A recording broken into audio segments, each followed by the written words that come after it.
Okay नमस्कार दोस्तों, आप सब कैसे हैं। मैं आशा करता हूँ आप स्वस्थ होंगे, अच्छे होंगे। तो कम टू द पॉइंट, आज हम पढ़ेंगे राष्ट्रपति के कार्यकाल के बारे में, है ना। Tenure of the president of India, यानी कि आर्टिकल नंबर हो जाएगा 56, है ना। तो आर्टिकल 56 टू 62, अनुच्छेद नंबर 56 से और 62 तक के आज हमें करने हैं, जिसमें कार्यकाल आ जाएगा, योग्यता आ जाएंगी, शर्तें आ जाएगी, है ना, और राष्ट्रपति की शपथ। तो ये आर्टिकल्स हमें करने हैं कुछ, एक बार देख लीजिएगा आप समरी।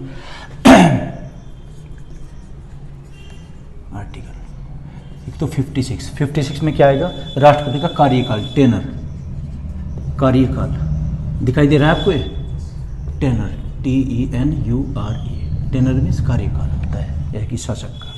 ओके, आर्टिकल नंबर 57 में राष्ट्रपति कितनी बार बनेंगे, है ना। पुणे राष्ट्रपति पद के लिए हो सकते हैं कि उम्मीदवार ये, है ना, पुणे राष्ट्रपति पद कि कोई भी राष्ट्रपति कितनी बार बनेगा, ठीक है जी। आर्टिकल नंबर 58, इसमें हम पढ़ेंगे क्वालिफिकेशन, योग्यताएं, योग्यता, क्वालिफिकेशन। आर्टिकल नंबर 59, इसमें पढ़ेंगे शर्तें, कंडीशंस, शर्तें, राष्ट्रपति पद के लिए क्या क्या शर्तें होनी चाहिए, है ना। आर्टिकल नंबर 60 में आ जाएगा, फिर 60 में शपथ, ओथ, है ना। और 61 में article number 61, most important article, इसमें इम्पीचमेंट, यानी कि महाभियोग, इस पर बहुत क्वेश्चन बनते हैं। महाभियोग, इम्पीचमेंट, CHMENT, इम्पीचमेंट, ठीक है। तो ये आर्टिकल्स पढ़ने हैं हमें 1 बाय 1, शब्दावली पर विशेष ध्यान देना है आपको। ओके, स्टार्ट करते हैं। तो आर्टिकल नंबर 56, कार्यकाल 1 बाय 1 पढ़ते रहेंगे। ओके, टेनर देखना, इसकी 3 कंडीशन है, राष्ट्रपति का कार्यकाल कितना होगा, है ना। 3 कंडीशन क्या क्या, सामान्यतः 5 वर्ष, जनरली 5 ईयर्स, उसमें सामान्यतः वर्ड आएगा। अगर सिंगल कहीं पर ऑप्शन आए कि राष्ट्रपति का कार्यकाल कितना है, तो हम नंबर 1 लगाएंगे, सामान्यतः 5 वर्ष। सेकंड हो जाएगा दूसरा ऑप्शन, अगर इससे भी बेस्ट आंसर लगाना है, कि नया राष्ट्रपति चुने जाने तक, जब तक कोई नया नहीं आएगा तब तक अपने पद पर बने रहेंगे वो। तीसरा, इससे भी बेस्ट आंसर क्या हो जाएगा वो, कि कार्यकाल के मामले में संविधान मौन है। राष्ट्रपति का कार्यकाल कितना होगा एग्जैक्ट इसमें मामले में, इसको समझिए आप धीरे से, है ना। देखना, पहली कंडीशन क्या, कार्यकाल कितना, सामान्यतः 5 वर्ष, जनरली 5 ईयर्स, है ना। अगर कोई पूछे जनरली कितना है तो 5 ईयर्स आ जाएगा। सेकंड कंडीशन क्या होगी, नया राष्ट्रपति चुने जाने तक, है ना, नवनिर्वाचित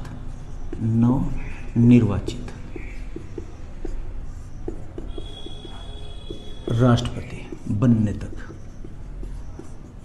जब तक कोई दूसरे राष्ट्रपति ना आ जाए तब तक ये अपने पद पर बने रहेंगे, है ना। मान लीजिए 5 वर्ष कंप्लीट हुए, लेकिन 5 वर्ष में किसी कारणवश कोई इमरजेंसी लगी या कुछ भी, और 1 महीना उसमें ज़्यादा हो गया, 5 वर्ष 1 महीना, तो अब राष्ट्रपति का कार्यकाल 5 वर्ष 1 महीना हो जाएगा। देखना, अगर ये तीनों ऑप्शन में जो ये करेंगे, तो पहला ऑप्शन तो ये बेस्ट है उसमें। अगर एक सिंगल ही आता है 5 वर्ष, 6 वर्ष या 4 वर्ष, तो हम क्या लगाएंगे, 5 वर्ष। लेकिन अगर ये भी ऑप्शन में है नवनिर्वाचित राष्ट्रपति बनने तक, जो नया दूसरे राष्ट्रपति आएंगे नियुक्त होकर, है ना, या निर्वाचित होकर, तो तब तक अपने पद पर बने रहेंगे। तीसरा बेस्ट हो जाएगा आंसर, संविधान मौन है, मौन, है ना। Constitution is mum over the tenure of president of India, है ना, क्या आ जाएगा, मम, कोई स्पष्ट नहीं लिखा हुआ फिर, है ना। मान लो देश में इमरजेंसी लगी है, अनुच्छेद 352 लागू है, तो उसमें जैसे लोकसभा, राज्यसभा के अपने कुछ कार्य हैं जो सीमित हो जाते हैं, स्टेट गवर्नमेंट है उनके सब अधिकार संसद के पास चले जाते हैं। किसी कारणवश यहाँ पर इलेक्शन नहीं हुए, जब इलेक्शन नहीं हुए और इमरजेंसी चली 1 वर्ष या 2 वर्ष या 3 वर्ष तक, एक अलग से टॉपिक पढ़ेंगे हम इमरजेंसी का, तो अगर इमरजेंसी लागू है और ये अस्तित्व में नहीं है राज्यों की विधानसभा, चूँकि MLA भी इसमें वोट लेते हैं, तो इसमें एग्जैक्ट कितना टाइम होगा उस मामले को लेकर संविधान मौन है, यानी कि स्पष्ट नहीं बताया गया। एक बार और समझिए, राष्ट्रपति का कार्यकाल, tenure of the president of India, कितना, 3 ऑप्शन आएंगे, है ना। 30 में बेस्ट और बेस्ट होते चले जाएंगे। सामान्यतः 5 वर्ष, जनरली 5 ईयर्स। इससे भी अच्छा ऑप्शन हो जाएगा नवनिर्वाचित राष्ट्रपति बनने तक, जब तक कोई दूसरा राष्ट्रपति पद पर ना आ जाए तब तक पहले वाले ही रहेंगे राष्ट्रपति पद पर। थर्ड, अगर इमरजेंसी या कुछ भी ऐसी स्टेजिकल हुआ है ना, और यहाँ पर इलेक्शन नहीं हुए, ना ये विधानसभा हमारे अस्तित्व में नहीं है, तो क्या होगा, संविधान मौन है राष्ट्रपति के पद को लेकर, कार्यकाल को लेकर, ठीक है ना। तो ये तीनों हो जाएंगे इसके आंसर, है ना, कि कौन सा हमें बेस्ट आंसर लगाना है, क्वेश्चन की नेचर पर डिपेंड करता है कि क्या। आर्टिकल नंबर पढ़ते हैं 57 आर्टिकल 57 में क्या है बच्चों, कि कोई भी राष्ट्रपति कितनी बार राष्ट्रपति बन सकता है ना। तो कितनी बार हो सकता है, यहाँ पर ये अनेक बार, चाहे जितनी बार हो जाए, कोई बाउंडेशन नहीं है। राष्ट्रपति पुनः निर्वाचित कितनी बार हो सकते हैं, अनेकों बार। ऐसे नहीं कि जैसे अमेरिका में 2 बार हो सकता है, या और देश हैं अलग अलग, उनकी कंडीशन अलग हैं कुछ। तो यहाँ पर कितनी ही बार हो सकता है ना। लेकिन परंपरा ये रही है, परंपरागत तौर पर, परंपरागत क्या, कि 2 बार बने हैं यहाँ पर। ये कोई नियम नहीं है कि 2 ही बार बनना है, 3 बार बन सकता है, 4 बार बन सकता है, कितनी ही बार बन जाए। तो परंपरा है कि जिनका 2 बार का कार्यकाल, उस कोई 3 बार नहीं बना राष्ट्रपति भारत में। ये परंपरा है, केवल रूल्स नहीं है ना। एक चीज़ इसमें और ध्यान रखिएगा आप, क्वेश्चन है कि राष्ट्रपति का जो चुनाव है ये किस जनगणना को ध्यान में रखते हुए, है ना।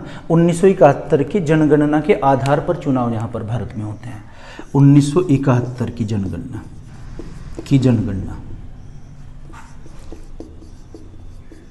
ओहो, स्पेलिंग में बहुत गलती होती है।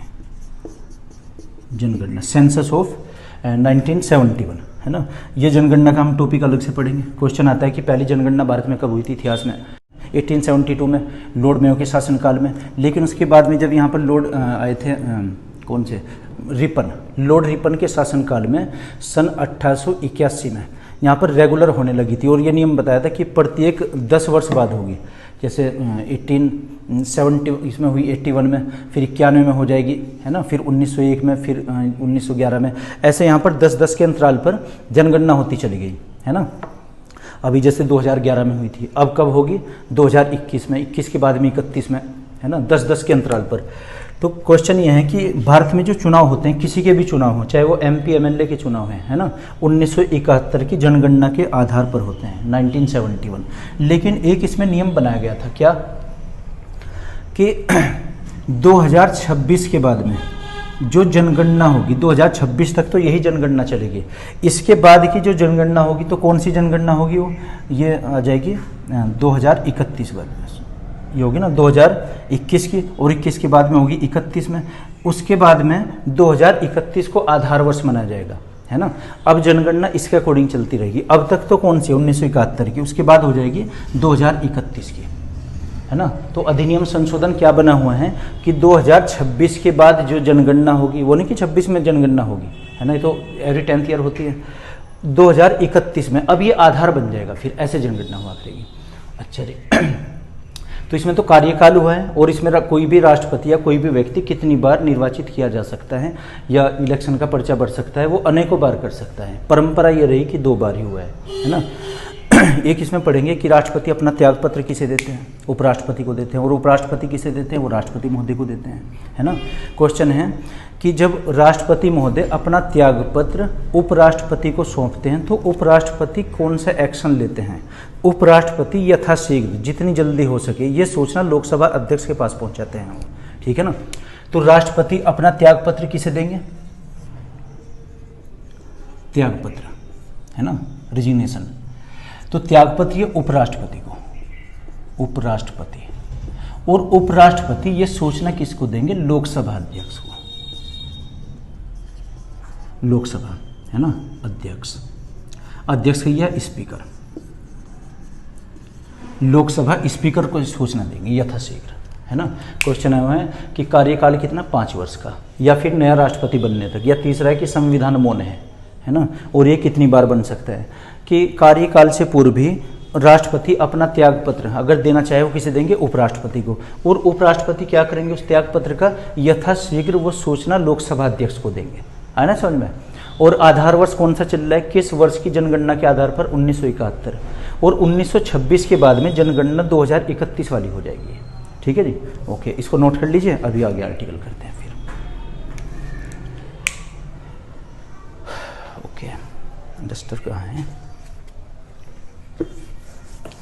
तो आर्टिकल कौन सा आ जाएगा हमारा, 58, योग्यता। राष्ट्रपति पद के लिए योग्यताएं, क्वालिफिकेशंस क्या क्या होती हैं, ये भी आप देख लीजिए।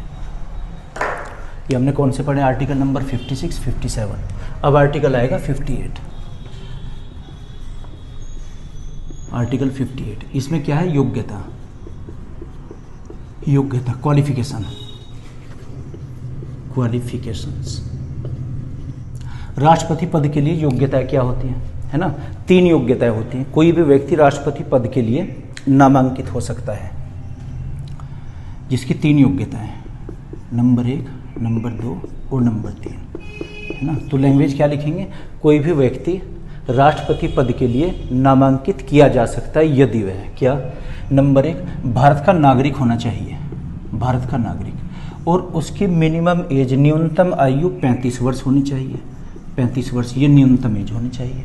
और तीसरा, वो लोकसभा सदस्य बनने के लिए योग्य होना चाहिए, लोकसभा सदस्य यानी कि MP, इसके लिए योग्य होना चाहिए। इसको समझते हैं एक बार, योग्य, ओके।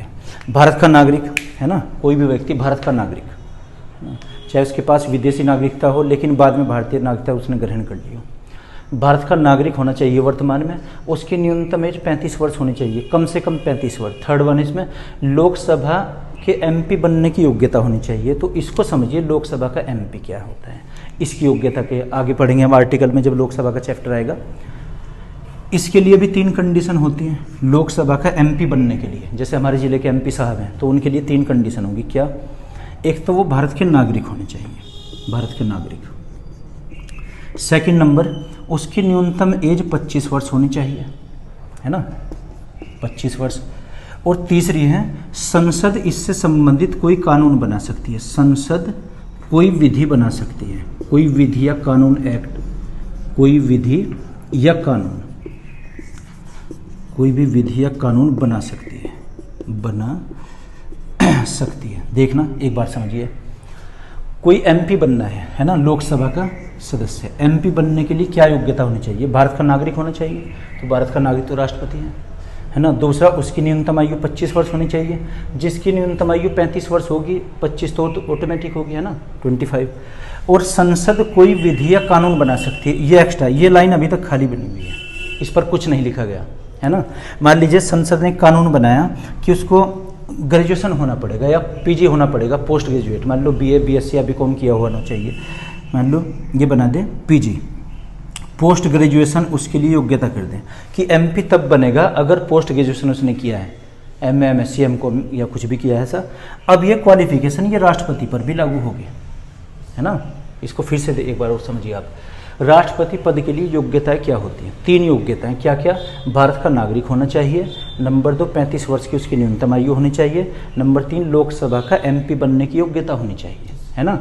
अब लोकसभा का MP बनने की योग्यता क्या होती है वो देख लीजिए आप। ये क्या, भारत का नागरिक होना चाहिए, नंबर 2 25 वर्ष की न्यूनतम आयु होनी चाहिए। जो 25 वर्ष का 35 का होगा 25 का तो होगा ही ऑटोमेटिक, है ना।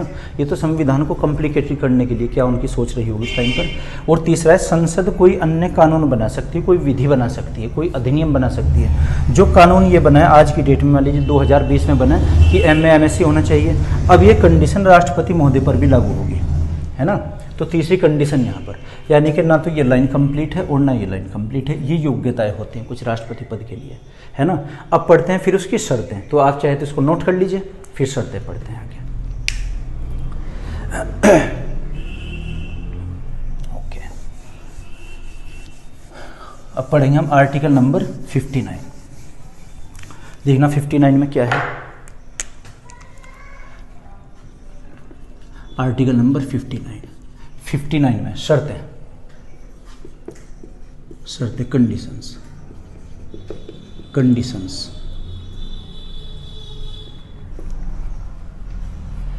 देखना कंडीशंस क्या होंगी, शर्तें क्या होंगी। शर्त ये है कि वो लाभ के पद पर नहीं होना चाहिए, लाभ का पद नहीं होना चाहिए, देखना लाभ का पद क्या होता है, जिसको हम ऑफिस ऑफ प्रॉफिट बोलते हैं, ऑफिस ऑफ प्रॉफिट, है ना, ऑफिस ऑफ प्रॉफिट। देखना ऑफिस का मीनिंग क्या होता है, ऑफिस, कभी आप समझे कि ऑफिस कमरे को कहते हैं या किसी उसको, ऑफिस का मतलब पद, है ना। ऑफिस क्या होता है जैसे हम यहाँ पर इंस्टीट्यूट हमारा है तो इसमें एक ऑफिस है, ये सामान्य ऑफिस नहीं है कि अगर ये कहना ऑथेंटिक है, नहीं ऑथेंटिक नहीं है। ऑफिस वो कमरा ऐसा होगा जिसमें कोई पदाधिकारी बैठेगा और वो पदाधिकारी उसको सरकारी वेतन दिया जाता हो, केंद्र की संचित निधि से या राज्य की संचित निधि से। अगर हमें सरकारी वेतन मिलता है, सरकार की तरफ से हमें वेतन मिल रहा है ना, पर मंथ या पर एनम जैसे भी मिलता है, और हम एक पदाधिकारी हैं, एक ऑफिस में जब बैठेंगे अब वो ऑफिस हो जाएगा पद, है ना। और अगर हमें सरकारी वेतन नहीं मिलता, हम एक कमरे में बैठे हुए, तो कमरा है, ड्राइंग रूम है आपका एक, है ना। तो ऑफिस से मतलब ये हुआ जब सरकारी पद पर होते हैं उसमें वेतन मिलना अनिवार्य है। अगर हमें वेतन नहीं मिला वो ऑफिस नहीं है, फिर तो कमरा है वो सजावटी बस, है ना। तो इंग्लिश में क्या वर्ड आया इसके लिए, ऑफिस ऑफ प्रॉफिट, है ना। वो लाभ के पद पर ना होना चाहिए। पर्चा तभी नामांकन भरा जाएगा जब वो लाभ के पद पर नहीं होगा। लाभ का पद ये क्या, उसे केंद्र की किसी संचित निधि से वेतन ना मिलता हो। मान लीजिए अगर वो टीचर हैं या कहीं और जॉब करते हैं, रेलवे में जॉब करते हैं और चाहते हैं कि वो पर्चा भर दे, वो नहीं भर सकते। पहले उनको रिजाइन देना पड़ेगा, वहाँ पर त्याग पत्र देना पड़ेगा, क्योंकि उनको सरकारी खजाने से वेतन मिलता है। आया ना समझ में? ओके। तो एक तो लाभ के पद पर ना होना चाहिए, है ना। तो ये लाभ के पद माने गए जिनको सरकारी वेतन। लेकिन अगर कोई विधायिका में, विधायिका में मतलब जैसे कोई पहले से ही राष्ट्रपति के पद पर है, राष्ट्रपति या फिर उपराष्ट्रपति, स्पेलिंग में बहुत गलती होती है, राष्ट्रपति या उपराष्ट्रपति, है ना, या पीएम या फिर राज्यपाल या फिर कोई भी मंत्री इत्यादि भी लगा हुआ है, फिर इत्यादि। अगर कोई इन पदों पर है पहले ही, वो लाभ के पद नहीं माने गए हैं, है ना। ये लाभ के पद नहीं होंगे, लाभ के पद नहीं माने गए, नहीं माने गए। इसका ये मतलब हुआ कि जिसको सरकारी वेतन मिलता है, सरकारी वेतन तो एमपी एमएलए को भी मिलता है, और कोई स्कूल में पदाधिकारी या रेलवे डिपार्टमेंट में है, सबको वेतन मिलता है। वही संचित निधि से मिलेगा, कंसोलिडेटेड फंड से मिलेगा, है ना। ये चैप्टर अलग से पढ़ेंगे हम, निधि वाला। तो दोनों को मिलता है। लेकिन अगर कोई विधायिका में है ना, कि विधायिका देखना, विधायिका के पद हैं, लेजिस्लेचर के पद हैं, एमपी एमएलए सब उसी में, मंत्री उसी में आ जाएंगे। अगर कोई वेतन इसमें मिलता है विधायिका में, ये लाभ के पद नहीं माने जाएंगे। लेकिन अगर वो कार्यपालिका का पदाधिकारी था, कार्यपालिका का मतलब वो सरकारी नौकरी पे था, ब्यूरोक्रेट्स था, तो उसको पद से इस्तीफा देना पड़ेगा, है ना। मान लो अगर ये कहें कि एक रेलवे स्टेशन अधीक्षक या कुछ भी, है ना, वो अगर चुनाव लड़ना चाहते हैं, उनको अपने पद से इस्तीफा देना पड़ेगा। लेकिन अगर कोई मंत्री हैं, क्या वो भी अपने पद से इस्तीफा देंगे? नहीं, वो पद से इस्तीफा नहीं देंगे, ठीक है ना। या जैसे डॉक्टर जाकिर हुसैन थे, डॉक्टर जाकिर हुसैन पहले क्या थे? उपराष्ट्रपति। और जब वो राष्ट्रपति बने थे, उन्होंने उपराष्ट्रपति पद पर रहते हुए राष्ट्रपति का परिचय भरा था, यानी कि उपराष्ट्रपति का पद लाभ का पद नहीं माना गया था, है ना। तो शर्तें क्या क्या होती हैं कि वो लाभ के पद पर नहीं होना चाहिए। लाभ के पद कौन कौन से होते हैं और कौन से नहीं होते, अंतिम रूप से संसद ही डिफाइन करेगी इस चीज़ को भी, है ना। ये तो नोट करके लिख दिया गया कि ये इत्यादि इन पदों को लाभ के पद नहीं माना गया, है ना। एक और दूसरी कंडीशन, कोई भी राष्ट्रपति उम्मीदवार यदि वो संसद का सदस्य है, संसद सदस्य, यानी कि वो कोई एमपी है, चाहे वो लोकसभा का एमपी या राज्यसभा का एमपी, या फिर वो राज्य की विधानमंडल या वो राज्य के विधानमंडल का सदस्य है ना। मान लीजिए वो एमएलए या फिर एमएलसी है, एमएलए या एमएलसी, अगर वो इन पदों पर है पहले ही, तो उसको पहले पद से इस्तीफा देना पड़ेगा अपने, है ना। वो राष्ट्रपति बनते हुए किसी सदन का सदस्य नहीं रहना चाहिए, ठीक है ना। तो ये क्या होते हैं? राष्ट्रपति पद के लिए शर्तें होती हैं, ठीक है ना। अच्छा, आगे हम पढ़ते हैं फिर राष्ट्रपति पद के लिए शपथ। आप चाहे तो इसको नोट कर लीजिए, है ना। एक और भी चीज़ आ जाएगी वैसे इसमें, एक और देखिए, इसको नोट कीजिए। ओके, कर लिया नोट। एक और देखिए, क्वेश्चन आता है कि राष्ट्रपति का वेतन कितना है। वैसे सभी पदाधिकारियों का पढ़ेंगे। वर्तमान में राष्ट्रपति का वेतन 5 लाख, है ना। 5 लाख रुपए वर्तमान में वेतन है। वेतन भत्ते और पेंशन, राष्ट्रपति को पेंशन भी मिलती है, किसी एग्जाम में क्वेश्चन आए हुए हैं। तो ये कितना है जी? 5 लाख। इससे पहले ये वेतन था 1.5 लाख, 1,50,000, 1,50,000, ये 2008 में, है ना। एक वेतन भत्ते और इमोलमेंट, एक संशोधन हुआ था 2008 में, राष्ट्रपति का वेतन 1,50,000 किया गया था। अब वर्तमान में कितना है? 5 लाख। और रिटायरमेंट के बाद में ये तो क्या हुआ? वेतन वर्तमान में, और इनकी जो पेंशन होती है, पेंशन, ये 1.5 लाख रुपए पेंशन होती है, ठीक है ना। उपराष्ट्रपति का कितना होता है, और 4 लाख। और ये तो वेतन है, वेतन में फिर भत्ते भी जोड़े जाते हैं, है ना, भत्ते होते हैं, और एक महंगाई भत्ता होता है, डीएनएस का भत्ता होता है, बहुत तमाम चीज़ें हैं। 5 लाख रुपए लगभग ऐसे होते हैं, कोई 16-17 लाख रुपए। और चूँकि प्रथम नागरिक हैं तो हर सुख सुविधाएं वो फ्री होंगी, है ना, जैसे गाड़ी होंगी, वहाँ पर राष्ट्रपति भवन है, पूरा उसके बारे में अलग से चर्चा करेंगे। तो एक ये वेतन वाला मामला है, क्वेश्चन पूछ लेते हैं कि राष्ट्रपति का वेतन कितना है, तो वर्तमान में कितना है, 5 लाख रुपये, और पेंशन आएगी 1.5 लाख रुपये। ओके, आप इसे नोट कर लीजिए।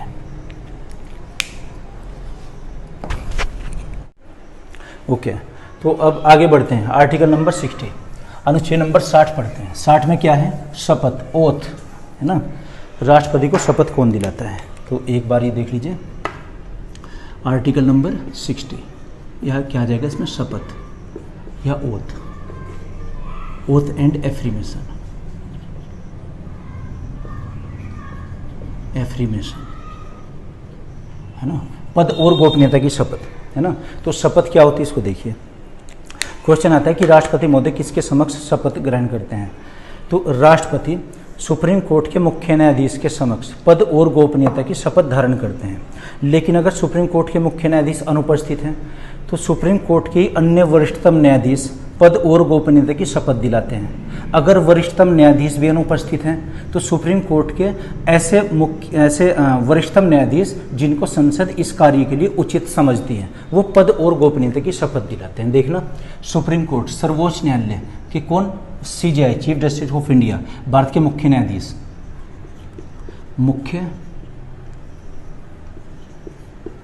मुख्य न्यायाधीश ये शपथ दिलाएंगे। अगर ये भी अनुपस्थित हैं तो वरिष्ठ न्यायाधीश, वरिष्ठतम न्यायाधीश, अगर ये भी अनुपस्थित है तो अन्य वरिष्ठतम न्यायाधीश, है ना। अगर ये भी अनुपस्थित हैं तो वहाँ तो कितने हैं, 30+1 31 है वहाँ, है ना। इनमें से कोई भी, जैसे संसद या जैसे शासन वो समझे उचित।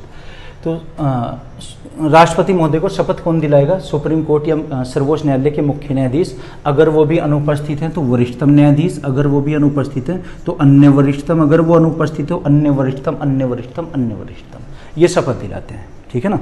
तो आगे बढ़ते हैं। इसकी शब्दावली क्या होगी, है ना। जैसे राष्ट्रपति को शपथ दिलाई जाएगी तो शपथ कैसे दिलाते हैं, सुप्रीम कोर्ट के न्यायाधीश हैं, मुख्य न्यायाधीश, वो शपथ दिलाएंगे। शब्दावली क्या, मैं अमुक ईश्वर की शपथ लेता हूँ या श्रद्धापूर्वक सत्यनिष्ठा से प्रतिज्ञा करता हूँ कि मैं भारत के राष्ट्रपति पद का कार्य पालन करूँगा तथा अपनी पूरी योग्यता से भारत के संविधान और विधि का परिरक्षण, संरक्षण और प्रतिरक्षण करूँगा, है ना। मैं भारत की जनता की सेवा और कल्याण के लिए सदैव निरत रहूँगा। निरत का मतलब डिवोट, तैयार रहूँगा, है ना, समर्पित रहूँगा। एक बार देख लेते हैं वर्डिंग। मैं अमुक, अमुक का मतलब मैं अमुक, नाम होगा, है ना, मैं अमुक ईश्वर की शपथ लेता हूँ, ईश्वर की शपथ लेता हूँ, या फिर लिखा है या करके, या श्रद्धापूर्वक सत्यनिष्ठा से प्रतिज्ञा करता हूँ,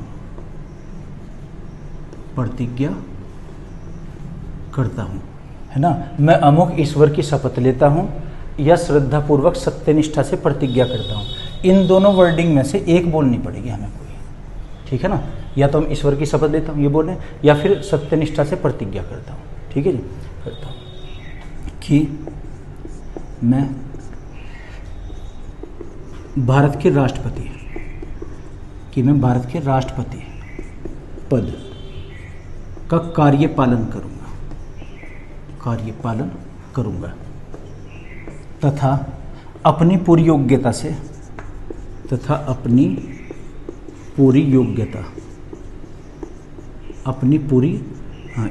से भारत के संविधान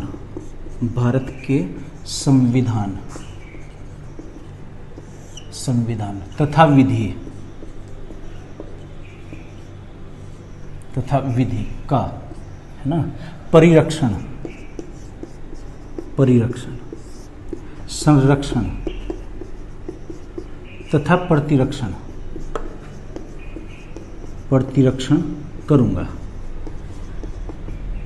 और भारत की जनता के लिए, भारत की जनता, है ना, या देश की जनता, देश की जनता की सेवा और कल्याण, सेवा और कल्याण, सेवा और कल्याण के लिए सदैव निरत रहूंगा, सदैव निरत, निरत का मतलब डिवोटी, है ना, समर्पित, समर्पित रहूंगा। तो ये वर्डिंग होती है ना, राष्ट्रपति की शपथ की। इसमें जो वर्ड है ना, परिरक्षण, संरक्षण और प्रतिरक्षण करूंगा, इनका क्रम आपको याद रखना है, ठीक है। तो ये किसके सामने लेते हैं शपथ? Chief justice of India, Bharat के मुख्य न्यायाधीश के सामने, अगर वो नहीं तो सीनियर मोस्ट जो भी होगा।